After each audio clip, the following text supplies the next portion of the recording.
Թող իրենց ուղեղները աբորտ անեն։ Այո, որ քչանան։ Քիչ են քչացած, աղջիկ ջան։ Խոսքեր անգամ չունեմ ասելու, փաստորեն ապագա կա, հա։ Այնինչ վերջերս են լսել քաղաքացիները շոկի մեջ է գցել իրենց։ Կառավարության որոշմամբ մինչև 8 շաբաթական հղիության դեղորայքային ընդհատումները այսուհետ կարող են կատարվել նաև արտահիվանդանոցային պայմաններում։ Այստեղ առողջապահական առումով մենք ունենք լուրջ խնդիր, այսինքն շատ արտահիվանդանոցային հաստատություններ չունեն հասարակ ուլտրաձայնային հետազոտության հնարավորություն։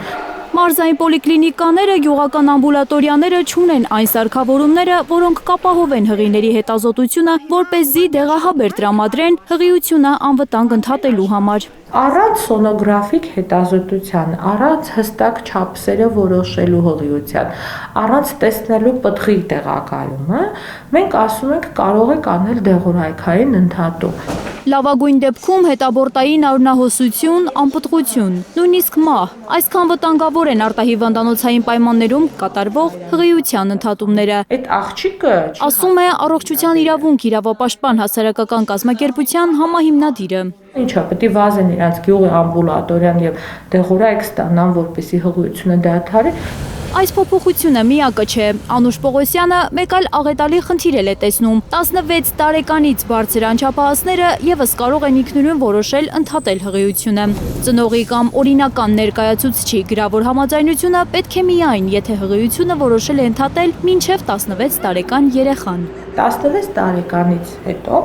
երեխան, որը անչափահաս է, դեռ համարվում մեր օրենսդրությամբ, կարող է ինքը որոշել եւ ինքը հղիությունը ընդհատել։ 16 տարեկան երեխայի հղիության ընդհատումը լի է բազմաթիվ առողջապահական բարդություններով, որովհետեւ այդ երեխայի օրգանները կանանցի դեռ ձևավորված չեն, հորմոնալ ֆոնը դեռ ձևավորված չի, ու մենք կատարում ենք հղիության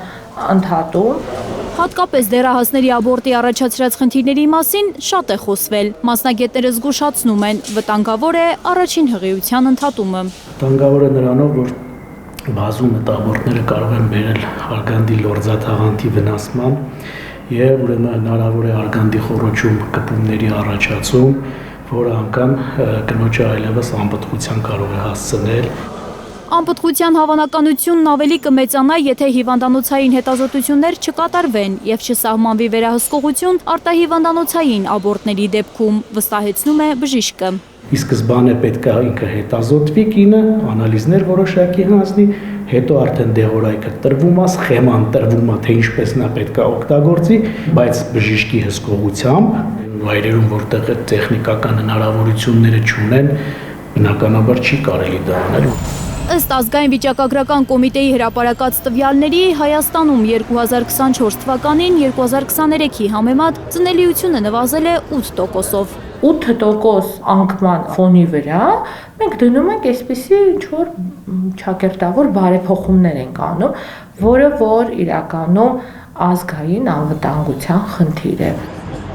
Աննա Գյուլնազարյան, Միլենա Պողոսյան, Նորա Շարբաթյան եւ Արմեն Ապրեսյան, Հայլուրի համար։